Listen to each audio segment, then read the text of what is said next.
High সবাইকে good morning.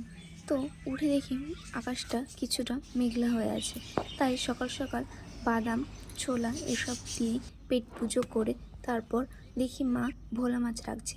তা কচু পাতা ছিঁড়ে নিলাম, কারণ মাছটা ভালো করে ধুয়ে পরিষ্কার করে মাকে কেটে দেবো। আসলে মায়ের শরীরটা একটু খারাপ, তার জন্য এ বাড়িতে আসলে মাকে টুকটাক কাজে হেল্প করে থাকি। তো মা সকাল সকাল দেখি এখানে রান্না করছে কুমড়ো শাকের ঝোল, আর এখানে আছে কাটা কুলপি শাক। আমাদের তো এখানে কাটা কুলপি শাকই বলা হয় এটাকে। আপনাদের ওখানে কি বলা হয় অবশ্যই কমেন্টে জানাতে ভুলবেন না।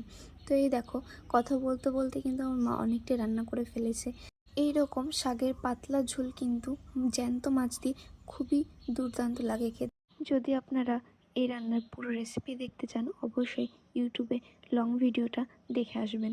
তো আমার মা কিন্তু এখানে রান্না করেছে, এই যে দেখতেই পাচ্ছ।